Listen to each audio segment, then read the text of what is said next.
여러분 반갑습니다. 팔복과 제자도 오늘 벌써 6번째 시간입니다. 이제 절반을 돌았고요. 이제 마지막 후반을 향해서 저희가 계속해서 말씀을 묵상하는 중에 있습니다. 오늘도 묵상하고 같이 말씀을 나누는 가운데에 하나님께서 저희들에게 은혜 주시기를, 또 말씀이 깨달아지는 또 기쁨을 더해 주시기를 소원하고 원합니다. 함께 기도하고 시작하도록 하겠습니다.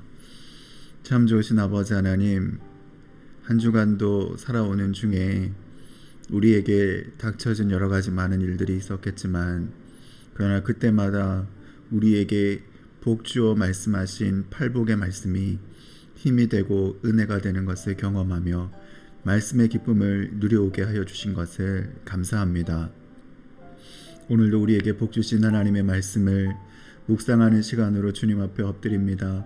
살아계신 성령님, 이 시간 이곳 가운데 임하여 주셔서 하나님의 말씀이 이해되게 하시고 깨달아지게 하시고 하나님의 말씀을 위로 삼고 힘 삼고 살아갈 수 있는 저희 모두가 될 수 있도록 인도하여 주시옵소서. 예수님의 이름으로 간절히 기도합니다. 아멘. 그러면 오늘 이제 팔복과 제자도 6번째 시간, 긍휼히 여기는 자는 복이 있나니 그들이 긍휼히 여김을 받을 것이며, 우리 같이 시작하도록 하겠습니다. 긍휼과 은혜. 긍휼이라는 말이 사실 좀 쉽게 와닿지가 않죠. 긍휼이라는 말은 조금 어렵습니다. 우리가 쓰는 긍휼은 이제 한자어로 자랑할 끈, 그리고 불쌍할 휼 이렇게 되는데요. 자랑하다라는 뜻이 있지만 불쌍히 여기다라는 뜻도 있고요. 그래서 불쌍히 여겨 돌보아 주다라는 그런 뜻이 있습니다. 그래서 자랑할 근, 그리고 불쌍할 휼로 구휼하다, 근심하다. 그래서 우리말로 번역된 긍휼은 불쌍히 여기고 이를 행동으로 돌보아 주는 것이라고 그 뜻을 살펴볼 수 있겠죠. 그렇다면 이제 헬라어에서는 오늘 본문을 읽으면 마카리오이 호이 엘레이모네스 호티 아우토이 엘레이데 손타이 이렇게 읽을 수 있겠는데요. 여기서 긍휼히 여기다라고 하는 이 엘레이모네스, 이 엘레이모네스는 긍휼히 여기는 자라는 뜻인데요. 여기의 원형인 엘레오스는 히브리어로 헤세드라고 합니다. 이 단어는 겉으로만 불쌍히 여기는 척 하는 표리부동한 태도를 이야기하진 않고요. 단어 자체가 그 중심으로 들어가서 그 마음 한복판에 머무르다. 그래서 그 사람의 마음과 합해지려고 하는 의지와 힘을 가지는 것을 어근적으로 의미한다라고 사전이 설명하고 있습니다. 그래서 이 긍휼, 불쌍히 여기고 돌보아주다라고 하는 것은 뜻이 통하기는 하지만 원어적인 의미에는 더 깊은 은혜가 있다, 그러니까 더 깊은 의미가 있다, 이렇게 이해할 수 있는 것이죠. 그래서 이 긍휼은 은혜하고 비슷한 것 같지 않습니까? 우리가 긍휼히 여김을 받다, 은혜를 받다, 이렇게 같은 표현으로 쓸 때가 있는데요. 긍휼은 은혜와 비슷한 것 같지만 신학적으로 내용적으로 결이 조금은 다릅니다. 이 은혜는 하나님께서 죄를 지은 사람에게 내리는 사랑이 은혜라면, 긍휼은 죄악의 결과로 비참한 처지에 있는 사람에게 내리는 사랑이, 이게 긍휼인 것이죠.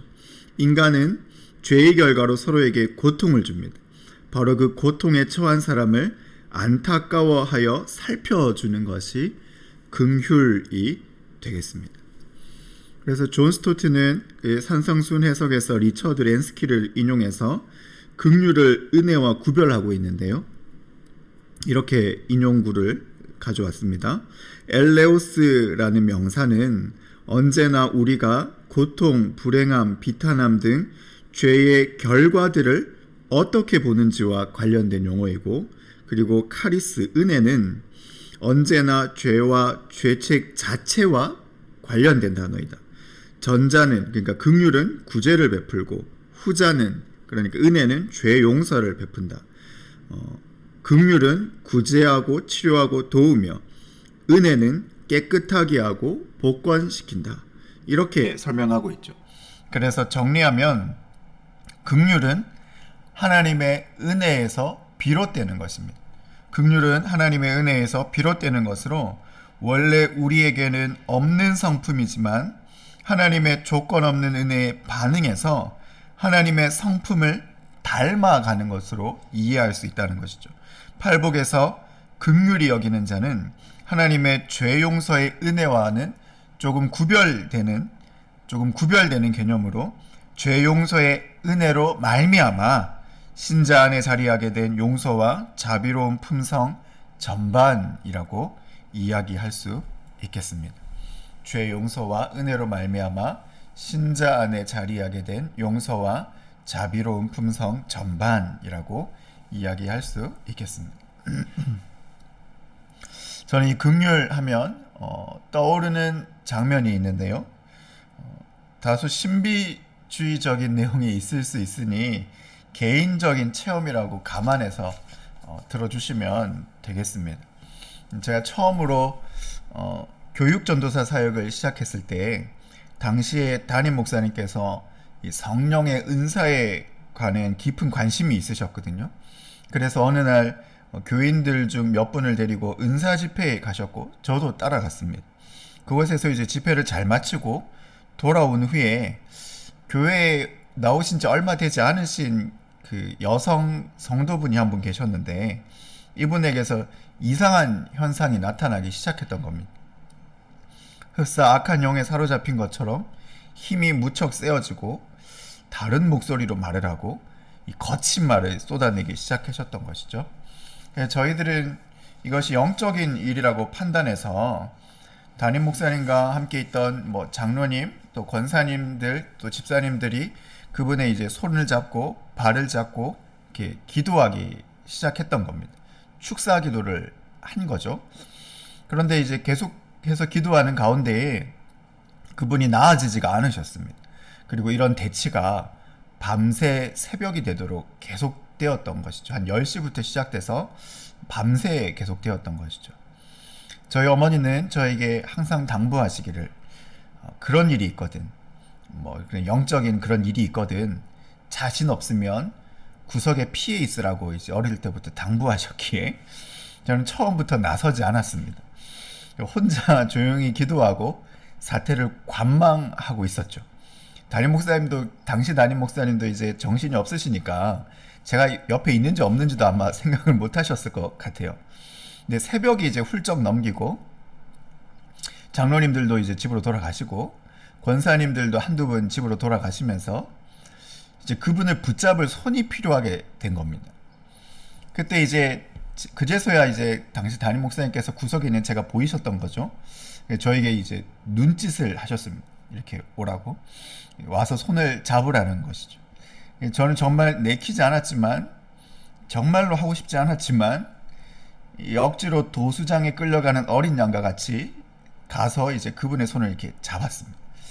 근데 그분의 손을 잡는 순간 제 안에 뭔가 막 스파크가 터지는 것처럼 이렇게 뭔가의 반응이 일어났고 두려움이 확 밀려오기 시작했던 것이죠.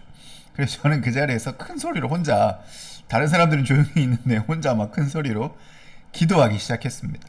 방언으로 막 기도하고 혼자 막 뭔가 싸우고 있는 거죠.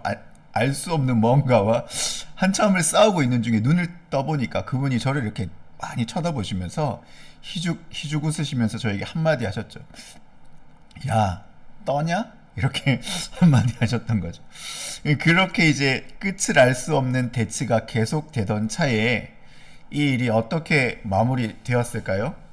그때 처음부터 끝까지 함께 계시던 한 권사님이 이 일의 말미에 알 수 없는 울음을 이렇게 우시더니 갑자기 그 자매를 이렇게 막 하고 있는 상황에서 그 자매를 이렇게 꼭 안으신 거죠. 그리고 그 자매를 꼭 안고 한참을 또 우시면서 이렇게 토닥토닥 하시면서 누구야 힘들지, 누구야 많이 아프지 라고 하시면서 막 울면서 그 자매를 꼭 안아주신 겁니다. 그런데 놀라운 것은 그때서야 비로소 이 자매의 힘이 빠지고 이상한 목소리도 바뀌고 이 눈동자도 바뀌면서 결국은 그 권사님 품 안에서 정상으로 돌아오게 된 것이었죠. 저는 그 후에도 이 일을 계속 생각할 때마다 그 자리에 하나님의 긍휼이 임하셨다고 믿습니다. 하나님의 긍휼이 그 권사님 안에 임하셔서 하나님의 긍휼로 그 자매를 꼭 안아주셨다는 것을 저는 믿습니다. 그리고 이것이 하나님의 사랑의 힘이고 긍휼의 힘이라는 것을 믿습니다. 그것은 사람의 능력이 아니죠. 하나님의 사랑의 능력이라고 저는 믿습니다. 하나님의 사랑이 우리를 통해서 흘러갈 때 우리를 통하여 흘러가는 그 긍휼이 힘이 있는 것입니다. 이 긍휼은 하나님으로부터 비롯됩니다. 우리 안에 있는 품성이 아닙니다. 오직 은혜를 경험한 하나님의 사람들 가운데 하나님의 성품이 흘러가는 것입니다. 죄로 인해 무너지고 아파하고 쓰러진 현장에 이 하나님의 긍휼이 닿으면 이 긍휼의 강물이 흘러가고 닿는 곳마다 하나님의 역사가 나타나기 시작하는 것입니다. 하나님께서는 은혜의 사람들을 통해서 하나님의 긍휼을 흘려보내기를 원하시는 것이죠. 그런데 문제는 우리 안에 이 긍휼의 성품이 머물 공간이 별로 없다는 것입니다. 냉랭한 세상 한복판에서 치열하게 몸부림치다가 시달리는 마음으로 살아가다가 때로는 사람들이나 공동체에서 이런저런 스트레스나 상처를 끌어안고 살아가는 가운데 우리 마음에는 하나님의 긍휼이 머물 공간이 없더라는 것입니다. 그러나 하나님께서는 이러한 험한 세상을 살아가는 우리라 할지라도 하나님의 긍휼이 흘러가게 될 것을 말씀하고 계시며 그 자가 복이 있다고 하시는 것이죠. 우리에게는 없는 것이고 하나님의 은혜로 말미암아 비로소 긍휼이 흘러가지만 그러나 그럼에도 불구하고 긍휼이 그를 통해 흘러가게 되면 하나님께서 또 그에게 복을 주시고 또 그를 불쌍히 여기시는 은혜의 선순환, 은혜의 사이클이 그의 삶과 사역에 그의 공동체를 통하여 나타나게 된다고 오늘 말씀을 통해 주님께서 말씀하고 계시는 것이죠. 그 존 메가더의 이 믿음의 근간이라는 책을 보면 그런데 이 로마 시대의 철학자들은 긍휼을 인간의 덕목으로 여기지 않았다고 합니다. 오히려 긍휼을 영혼의 병, 연약함의 표시라고 이해했다고 합니다. 그 시대의 사람들과 로마인들은 정의와 용기와 기강과 힘을 숭상했고 긍휼을 멸시했다고 합니다. 이 로마에서 아기가 태어나면 아버지는 파트리아 포테스타스라는 권리를 가졌는데 이는 태어난 아기를 살리고 싶으면 엄지손가락을 위로 펴고 죽이고 싶으면 엄지손가락을 아래로 내렸다는 것이죠.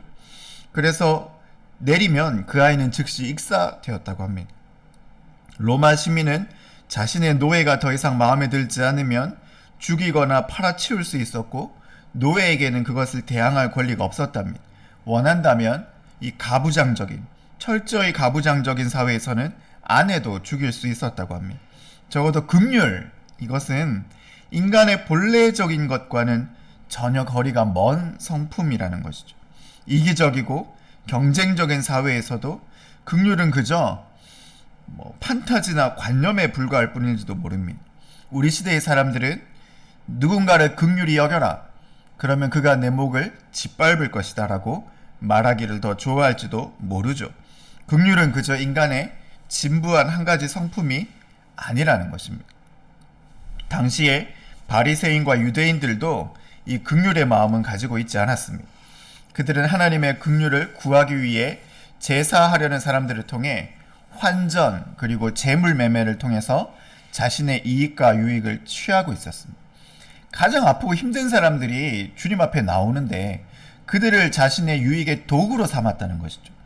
또한 고르반, 즉 하나님께 이미 드림이 되었다라고 하는 핑계로 부모님께 꼭 필요한 것을 공급하지 않아도 된다 이렇게 가르치기도 했던 것입니다. 그들은 부모님에게조차 무자비한 마음을 가졌다는 것이죠. 그러나 이러한 긍휼 없음은 무엇보다 오늘날 우리들의 모습이기도 합니다. 세상은 너무나 바쁘고 각박하죠. 무엇보다 서로를 속이고 또 속이는 믿을 수 없는 이 신뢰 부재의 사회를 저희들이 살아가고 있습니다. 누가 누구를 속일지 알 수 없는 상태에서 우리는 무한 경쟁에서 정글처럼 살아가고 있습니다. 강한 자는 살아남을 것이고 약한 자는 도태될 것이라고 우리는 반드시 살아남아야 한다고 속으로 외치고 있습니다. 이런 시대에 약자와 부족한 자를 위해 내 것을 희생하고 구제하는 것, 심지어는 나를 공격하고 악인들에게까지 이런 긍휼의 마음을 품는 것은 이건 시대에 역행하는 전혀 쓸모없는 가치처럼 여겨지기도 합니다. 성공하는 사람은 긍휼과 같은 연약한 마음에 자신의 것을 빼앗기는 사람이 아니라 끝까지 견고한 마음으로 자신의 것을 붙잡을 수 있는 피도 눈물도 없는 사람이 성공할 것만 같지, 긍휼한 사람은, 긍휼이 여기는 이 물러 터진 사람은 살아남을 것 같지 못하다는 것이죠.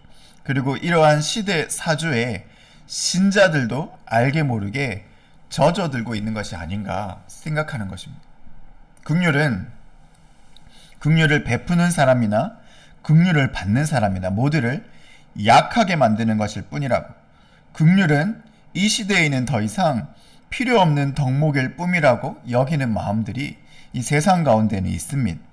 그러나 무엇보다 우리에게는요, 이 받은 대로 갚아주는 이 정의의 마음이 너무 강하죠. 그가 나에게 악을 행하면 나도 똑같이 복수를 해줘야지, 긍휼을 베푸는 것은 말도 안 되는 것이죠. 우리에는 이 정의관념이 이걸 용납할 수가 없는 것입니다. 내가 그에게 무언가를 해줄 용의가 있다면 그것은 그가 상응하는 것을 나에게 해주었을 경우에만 가능한 것이죠. 우리는 이 기브 앤 테이크, 받는 대로 해주는, 똑같이 돌려주는 이 상응의 정의관에 너무나 익숙하죠. 왜냐하면 이 세상에는 받는 대로도 주지 않고 받았지만 오히려 속이고 빼앗는 악인들이 가득한 세상이니까 적어도 받는 대로만 준다면 그대로도 정직한 사람이고 꽤 괜찮은 사람이라고 자부할 수도 있는 거 아니겠습니까? 우리가 살아가는 이 사회는, 환경은 긍휼과 거리가 멉니다. 그리고 우리 안에도 이러한 긍휼의 마음이 이미 메말라 버렸을지도 모릅니다. 그런데 오늘 예수님께서는요, 아주 어려운 말씀을 우리에게 주십니다. 이 긍휼을 여기는 자가, 긍휼을 베푸는 자가 복이 있다고 말씀하신다는 것입니다. 그것은 하나님을 알지 못하는 세상은 알지도 보지도 못하는 한 가지를 전제하고 있는데요. 왜 긍휼을 베푸는 자가 복이 있냐면 그것은 우리에게 이미 값없이 주신 하나님의 은혜가 이미 있기 때문인 것입니다. 지루하지 않으시죠? 계속해서 가겠습니다. 하나님께서는 우리의 겉모양과 행위를 보시고 판단하셔서 우리를 의인이라고 불러주시지 않으셨죠. 하나님께서는 먼저 우리의 행위대로 판단하지 않으셨다는 겁니다. 중심 없는 겉모습에 속지 않으시고 먼저 우리의 속마음을 바꾸시기를 원하셨습니다. 그래야 우리를 위하여 십자가를 대신 지시고 우리를 위하여 값을 먼저 치르심으로 우리의 내면을 먼저 바꾸셨습니다. 우리로 하여금 먼저 의를 행하라 라고 먼저 말씀하지 않으시고 너희는 하나님의 은혜로 의인이 되었다 라고 먼저 선언하셨죠. 우리의 정체성을 먼저 바꿔주신 것입니다. 먼저 의인이 되면 그는 의를 행하며 살 것이기 때문입니다. 긍휼을 베푼다는 것은 이런 마음의 변화, 중심이 없이 자신의 유익을 위해 적당히 적선을 베풀어주는 정도를 의미하는 것이 아닙니다. 그것이 연민이나 동정은 될지언정 오늘 주님이 말씀하시는 긍휼의 마음은 아닌 것이죠. 긍휼은 그의 마음의 중심에서 그와 함께 합하여지는 것, 마음으로 자비를 베풀고 도움을 베푸는 마음을 의미합니다.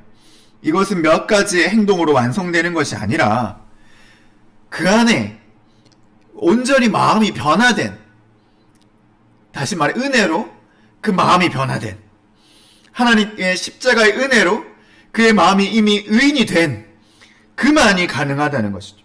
그리고 이 변화된 마음을 가능케 하시는 것은 오직 하나님의 은혜밖에는 없는 것입니다. 신약성경 로마서에서 우리가 아직 죄인 되었을 때에 그리스도께서 우리를 위하여 죽으심으로 하나님께서 우리에 대한 자기의 사랑을 확증하셨느니라 말씀하셨습니다. 우리가 아직 죄인 되었을 때 우리를 하나님의 사랑으로 불러주셔서 값없이 은혜를 베풀어 주셔서 우리의 내면과 정체성을 바꾸어 주신 것입니다. 우리 안에 임하신 성령으로 말미암아 아직은 아니지만 이미 구원받은 하나님의 사람이라고 우리의 삶을 바꾸어 주신 것이죠. 이 은혜가 우리 안에 있기에 성령과 동행하는 하나님의 사람이 되고 하나님과 화목하게 되고 이제는 하나님의 성품인 사랑과 긍휼과 자비의 마음이 그로부터 흘러가게 되는 것이죠. 세상 사람들은 진정한 의미의 긍휼을 모를 수도 있습니다. 그저 그들에게 필요한 건 약간의 연민이나 동정심 정도만으로 만족할 수 있죠. 하지만 믿음의 사람은 다릅니다. 믿음의 사람들은 긍휼을 베풀 수 있습니다. 왜냐하면 우리가 죄인 되었을 때 그리스도께서 십자가를 위하여 우리를 대신하여 지셨기 때문입니다. 하나님께서 아무 공로 없는 자격 없는 우리를 불러주셔서 우리의 내면을 바꾸어 주셨기 때문입니다. 성령과 동행하는 사람으로 우리를 불러주셨기 때문에 그렇기 때문에 믿는 자는 오늘 팔복을 누구에게 하십니까? 죄인과 예수님을 따라오는 무리들, 적어도 예수님을 위해 자신의 시장과 자신의 집을 떠나서 산으로 나온 그 무리들에게 말씀하셨죠. 그리고 오늘 우리에게 말씀하십니다. 바로 하나님을 믿는 자들에게 말씀하시는 것이죠. 그래서 하나님을 믿는 자는 긍휼을 베풀 수 있는 자라는 것이죠. 이 마음의 근원은 우리 자신에서 비롯되는 것이 아닙니다. 우리에게는 이러한 마음이 없습니다. 흉내내기도 어려울 것입니다. 그러나 자비와 긍휼이신 하나님께서 먼저 우리에게 은혜를 베풀어 주셨기에 그 마음이 믿는 자 안에 성령으로 흘러 들어오는 것입니다. 이 로마 카톨릭이나 행위구원론자들은요, 오늘 이 팔복의 말씀, 긍휼히 여기는 자는 복이 있나니 그들이 긍휼히 여김을 받을 것이다 라고 하는 이 구절을 잘못 이해해서 공로사상으로 바꾸어 놓았습니다.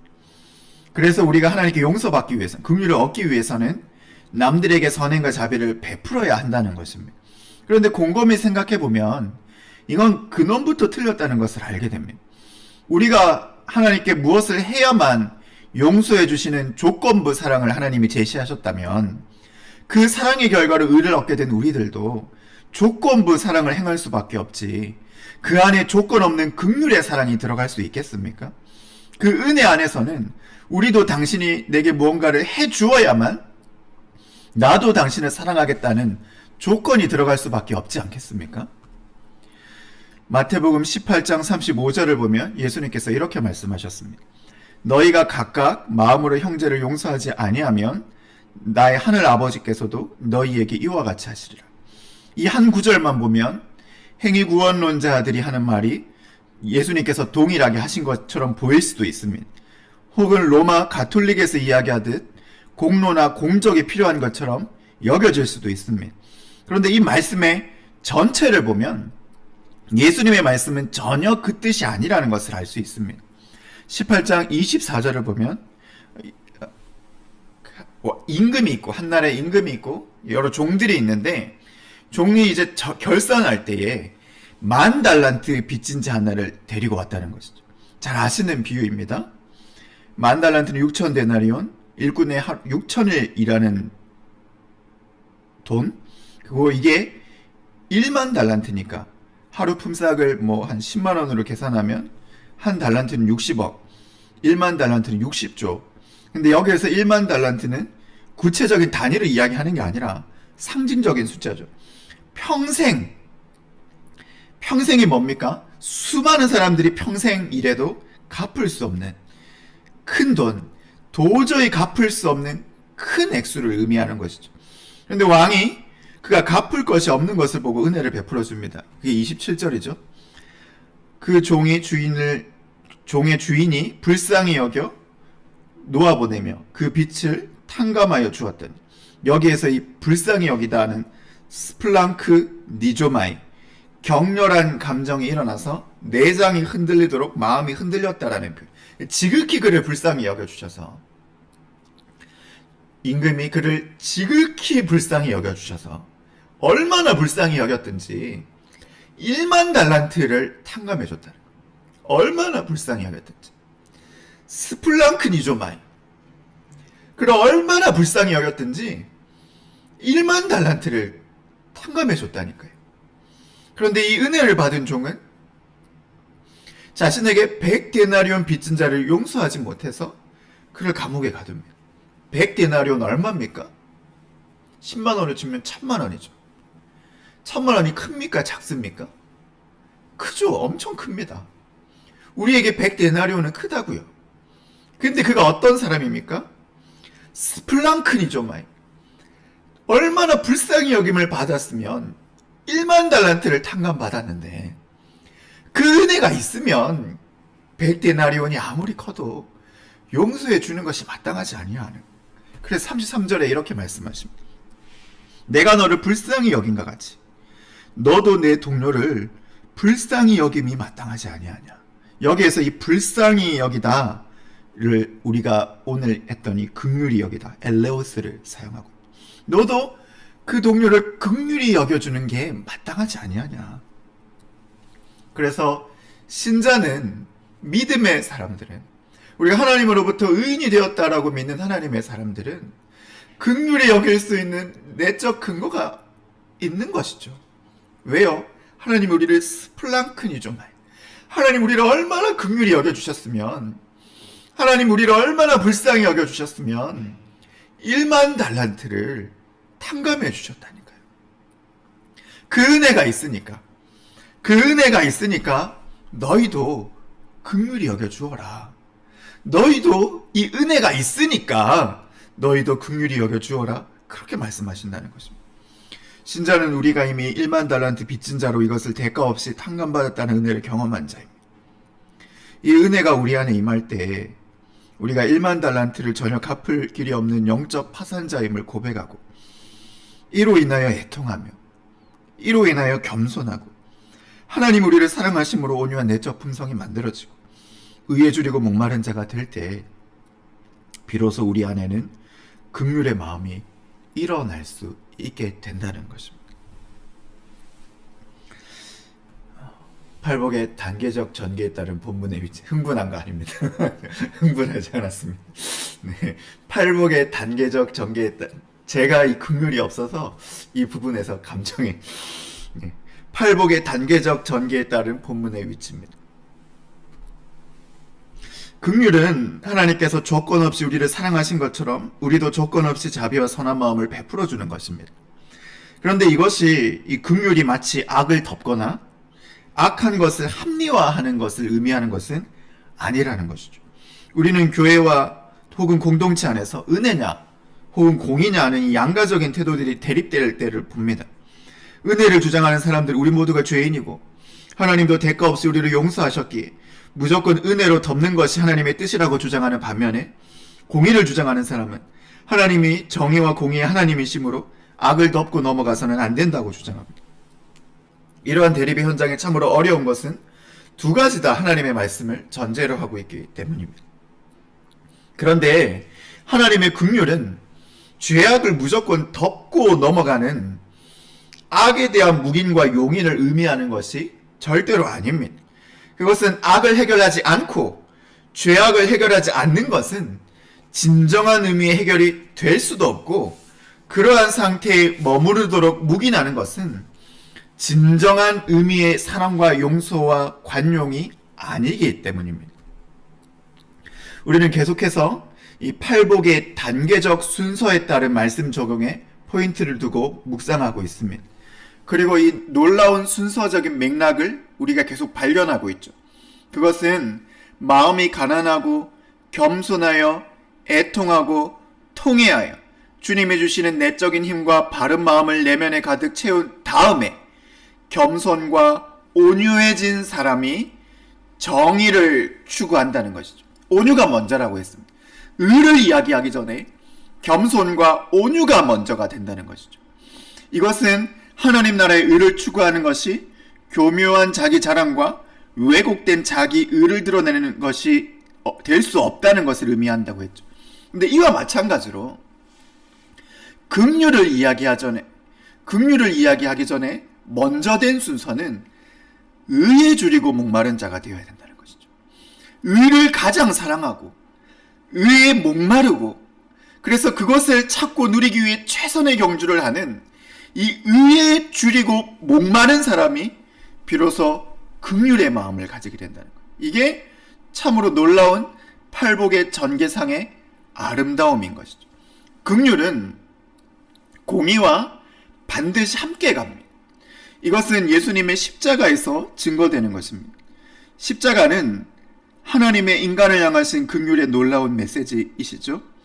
그러나 그 긍휼은 죄악을 무조건 덮고 넘어가는 것이 아니었습니다.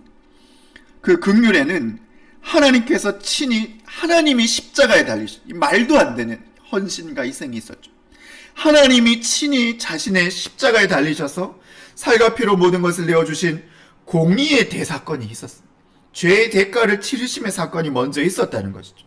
하나님의 긍휼과 공의는 상반된 것이 아니라는 것입니다. 그러나 그럼에도 불구하고 긍휼은 이 공의와 정의를 넘어섭니다.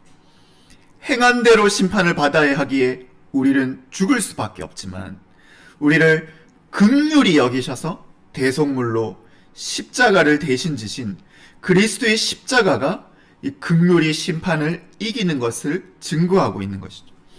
하나님의 마음이 우리에게 임하고 우리 하나님의 긍휼의 통로가 우리에게 될 때 우리에게 임하는 긍휼의 마음도 이 정의와 공의를 배제하는 것이 아니라 훼손하는 것이 아니라 극복하는 것입니다.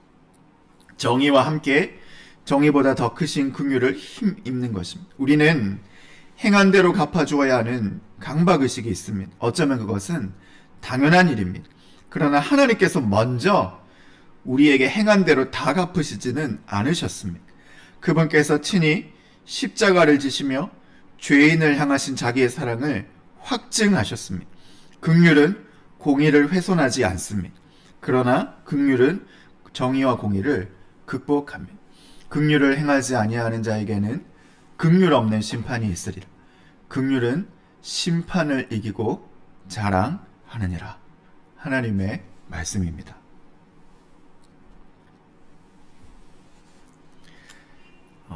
긍휼은 강요될 수 있는가? 세문안교회 이상학 목사님이 그의 책 팔복에서 이렇게 이야기하는 부분을 통째로 따왔습니다. 팔복이 복음이고 이 복음이 율법과 궁극적으로 갈라지는 지점이 바로 이 부분입니다.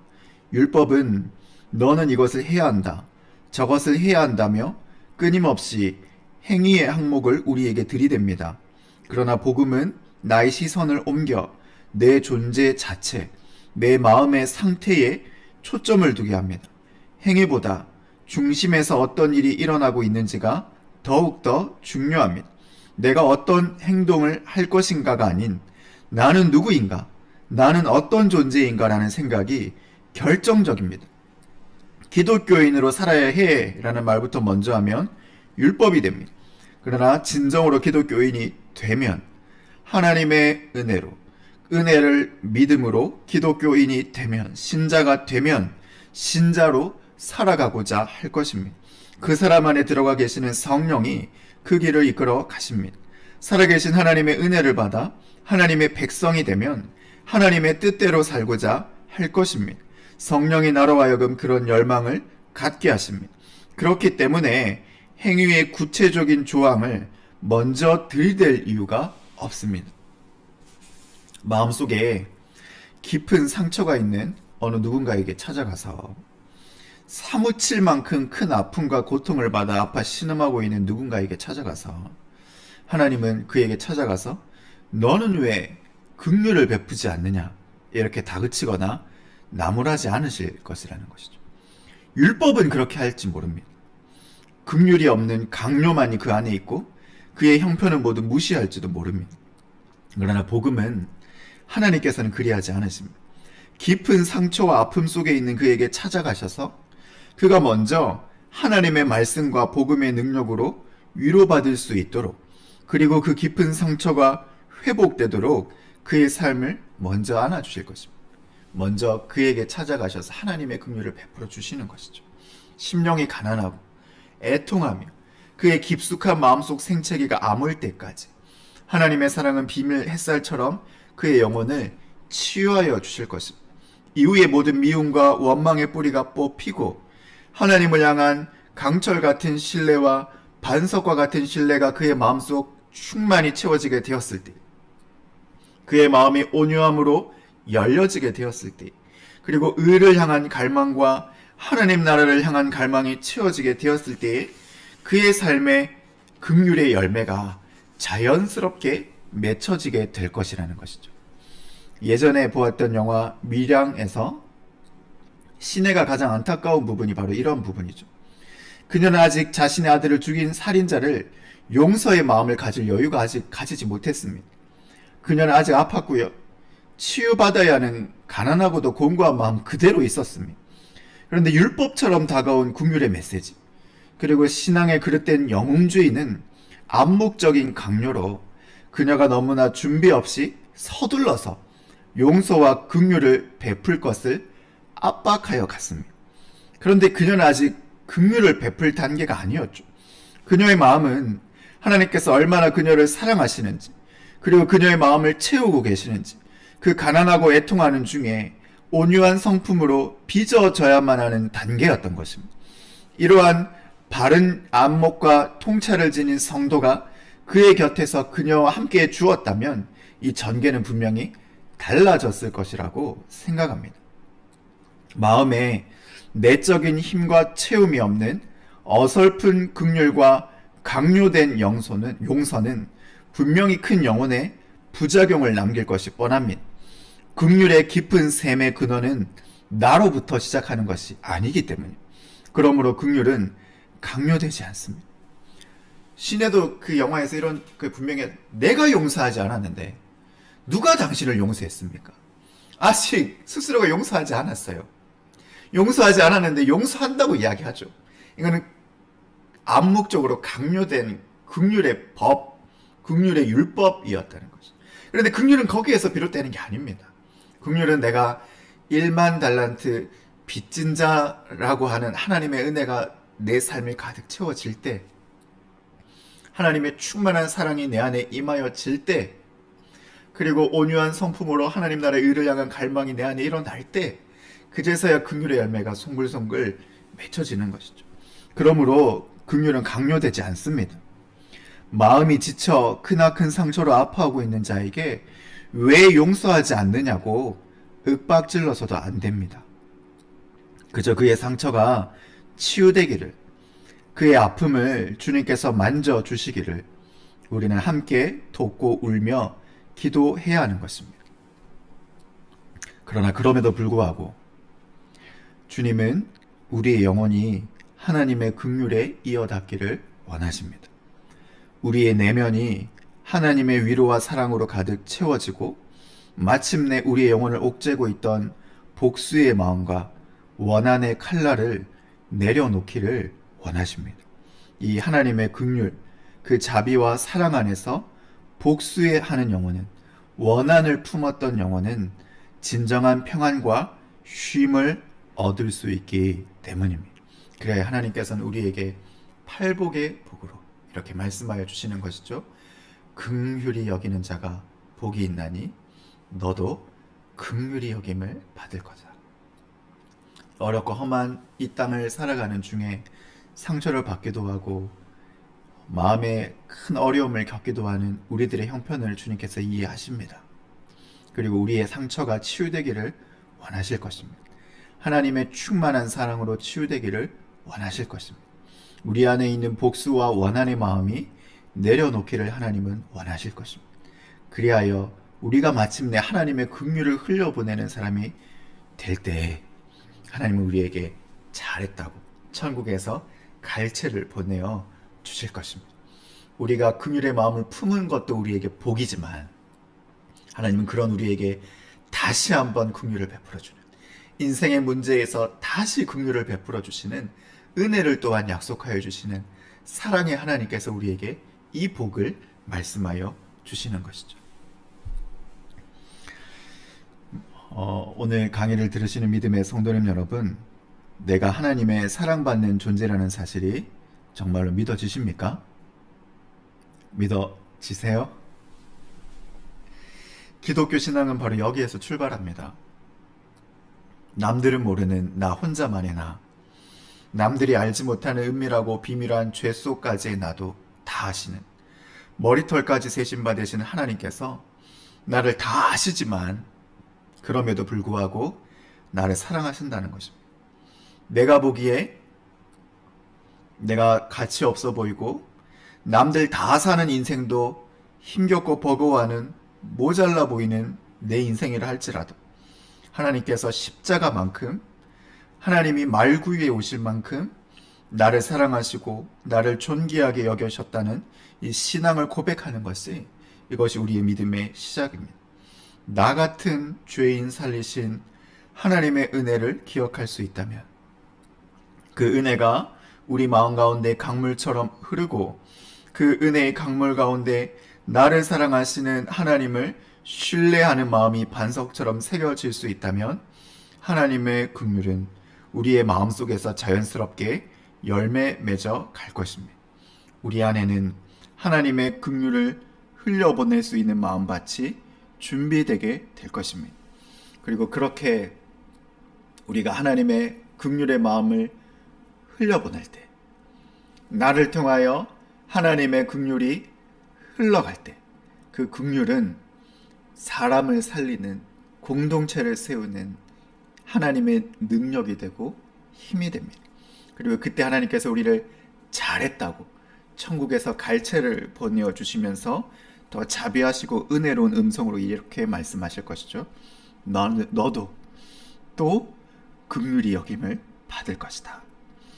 우리의 모든 문제 상황에서, 우리의 모든 곤고한 상황에서 하나님께서는 우리를 칭찬하시고 잊지 않으실 것입니다. 은혜로 살아온 우리기에 흘려보낼 수 있었던 그 긍휼을 기억하시며 또한 우리를 긍휼히 여김 받는 자가 되게 하신다고 약속하십니다. 하나님의 긍휼을 입는 자, 그 허물의 가리움을 받는 자만큼 복된 사람이 없습니다. 세상에 가장 복된 사람은 그 일상에서, 문제의 상황에서 하나님의 긍휼을 입는 자일 것입니다. 인생의 모든 권경에서 하나님의 긍휼을 입는 자만큼 아름다운 사람도 없습니다. 그 귀한 은혜의 자리로, 하나님의 긍휼의 한가운데로 사랑하는 성도 한 사람 한 사람을 우리 주님께서는 이 팔복의 법으로 지금도 초대하고 계십니다. 오늘도 가난한 마음으로 우리의 상한 마음을 싸매시고 고치시는 하나님을 만나시기 바랍니다. 그리고 우리의 영혼 가운데 충만한 사랑으로 우리의 존재를 채우시는 하나님의 음성을 들으시기 바랍니다. 우리의 내면이 반석과 같이 단단하여지고 온유한 품성으로 맺어지도록 은혜를 구하시기 바랍니다. 하나님 나라의 의가 내 마음속에 강물처럼 흘러가도록 타는 목마름으로 기다리시기 바랍니다. 어느덧 우리 안에는 나를 은혜로 붙잡아 주신 스플랑크니조마이 1만 달란트를 탕감하여 주실 만큼 한량없는 은혜로 나를 사랑하여 주신 하나님의 긍휼이 내 마음 가운데에도 송글송글 맺혀가게 될 것입니다. 그 은혜와 복된 부르심으로 하나님께서는 지금 이 강의를 듣고 계시는 모든 성도님들을, 그리고 저를 초대하고 계십니다. 긍휼히 여기는 자는 복이 있나니 그들이 긍휼히 여김을 받을 것이며. 아멘. 오늘 제6강 긍휼히 여기는 자는 복이 있나니 긍휼히 여김을 받을 것이며, 은혜로 부름받은 저희가 어떻게 긍휼을 베풀 수 있고, 또 은혜로 부름받은 우리를 통하여 긍휼이 흘러갈 때 어떤 일들이 일어나고, 하지만 상처 있고 연약한 이들에게 긍휼은 율법이 아니라 하나님의 긍휼이요 은혜라는 것을 우리가 다시 한번 살펴보고 긍휼히 여기는 자가 되게 하옵소서. 하나님의 사랑 안에 머물러 나도 긍휼히 여기는 자가 되게 하옵소서. 내 안에 있는 원한과 복수의 마음이 뿌리가 뽑히게 하옵소서. 그렇게 기도할 수 있는 저희 모두가 될 수 있으면 좋겠습니다. 다음 시간은 이제 마음이 청결한 자, 마음이 청결한 자, 이제 3번 남았네요. 화평케 하는 자, 그리고 의를 위하여 박해를 받는 자. 얼마 남지 않았습니다. 우리 계속해서 이 팔복의 말씀을 묵상하시면서 이 팔복이 우리의 삶에 구체적인 삶의 지침이 되는 은혜를 경험하실 수 있기를 바랍니다. 기도하고 마치도록 하겠습니다. 참으로 연약하다는 말로는 부족할 저희들을 사랑하여 택하여 주시고 하나님께서 사람이 되시기까지, 하나님께서 말구유에 오시기까지, 십자가를 지시기까지 우리를 사랑하여 주시는 살아계신 아버지 하나님, 그 하나님이 날 사랑하심이 오늘도 내 안에 성령으로 증거되며 은혜로 살아 숨쉬고 있음을 믿음으로 고백합니다. 세상사에 지치고 사람들의 치이고 관계에 상처받고 불의의 마음이 상한 저희들을 긍휼히 여겨주시고 우리의 마음 가운데 참된 위로와 붙잡아 주심으로 저희 상한 영혼을 만져 주시옵소서. 우리 안에 애통한 마음이 일어나고 하나님을 향한 갈망이 일어나서 마침내 우리 안에도 주님이 우리를 조건 없이 사랑하신 그 사랑이 긍휼과 은혜로 송글송글 열매 맺게 하여 주옵소서. 하나님의 긍휼이 나를 통해 흘러가기를 원합니다. 하나님의 긍휼이 나를 통해 역사하기를 원합니다. 우리를 통해 긍휼이 흘러가는 것도 은혜일진데 주님께서는 그 긍휼의 흘러감을 보시고 또한 저희를 긍휼히 여겨주신다 말씀하여 주시니 그 긍휼의 은혜를 기억하며 오늘도 주 앞에 엎드리며 기도하게 하여 주옵소서. 하나님, 저를 긍휼히 여겨주시고 긍휼의 도구로 사용하여 주옵소서. 예수님의 이름으로 기도합니다. 아멘. 오늘 여기까지 마치겠습니다. 우리 다음 주에 또 더 좋은 내용으로 뵙도록 하겠습니다. 다음 주에 뵙겠습니다.